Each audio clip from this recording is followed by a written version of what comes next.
Hello everybody, welcome to another episode of Yarns with Andy. Today I've got Bjorn. Bjorn's had an interesting career in construction. He's made a transition from working from multiple different organizations to starting his own and doing business for himself. Let's hear from Bjorn. Thank you so much for being here, mate. Thanks for having me, Andy. Yeah, anytime, mate. Can you tell us a bit more about yourself, your background, and how you kind of made that transition from working for big companies to kind of working for yourself?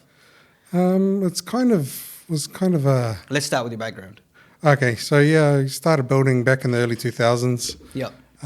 Just, standard Kiwi sort of builder. Yeah. Did quite a few renovations in the Ponsonby, Greyland, Herne Bay area. Did a lot of villas. Really enjoyed that. So it's predominantly renos, or was it new builds as well? It was a mix of both, and then sort of branched out to the new builds as they sort of came on more and more.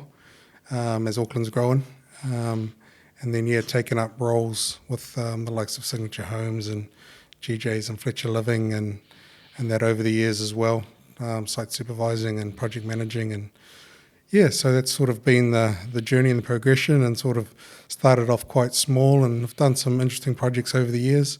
Had dabbled in the commercial space as well, and you find that one is quite a bit different when you take the leap across the bridge from So what made you take the leap across into starting your own thing? Well, I've kind of always liked the idea of doing my own thing. It's not always practical. I mean, the construction and just the building game in itself is, quite big ticket items. Things are quite expensive, and so you've got to build the capital to get that happening. So I've always sort of worked and tried to do a little bit on the side here and there, and try to build my own base. How did you do that exactly? How did you build your own base? I suppose it's kind of very similar to most Kiwi builders that find a project for themselves. A couple of years ago, I bought a monolithic clad place with the idea of recladding that, and did the reclad, and then sold that, and then bought a place that I've got now which has a section, and doing a relocatable onto that, just because the cost per square metre doesn't stack up to build new at this point in time, just with the way things are in the market. So that's sort of been what I've liked to do while working on the bigger projects that I've been doing for the likes of Fletcher Living and whatnot. So you've been running your own projects while you've been working for all of these different companies. That must have been quite challenging. At times, yes and no. I mean, with running my own, I have been off the tools. So I mean, you plan it right. Yeah. Then don't have to be there. But if can you say that again? Yeah, if you plan it right, you don't have to be there. But I mean, I'm story of my life, bro. Yeah, but if it's if it's small and manageable. Yeah. Not always the case, as you know as well. But with the best intentions, the wheels still fall off from time to time. But so that's what I've sort of dabbled at. I still enjoy the bigger projects and working in the corporate environment because there's a lot of learning, and the industry's changed a lot. It's changing quite quickly, and I think New Zealand's still behind some of our international counterparts, which would be good for us to adopt a lot more. In New Zealand, when I was finishing up at Fletcher Living, their Clevercore stuff was coming on quite strong. I actually work for Clevercore. Are you doing some stuff for them? I did. Oh, you did? I did a while ago. A couple of years ago, I helped them set up their base program of how everything goes together. Like the emphasis on design, what the design process was, how long it takes to design. So context around the listeners who don't know what Clevercore is, how would you describe Clevercore? It's a panelised building that comes together on site pretty quick. Yeah.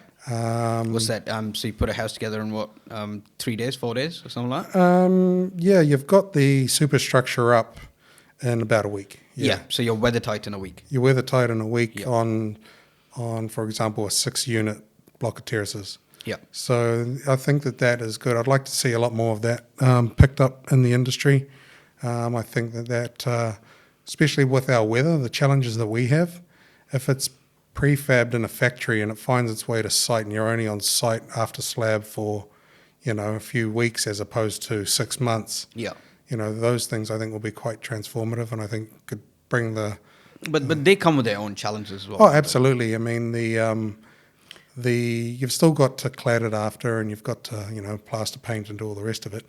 But I mean, but think about your tolerance levels. So if you're out by a couple of millimeters on your prefab every time, how's that going to fit together on site? Yeah, well, I think the one that I worked on, Clivical guys had that pretty well. I mean, it all comes down to your slab.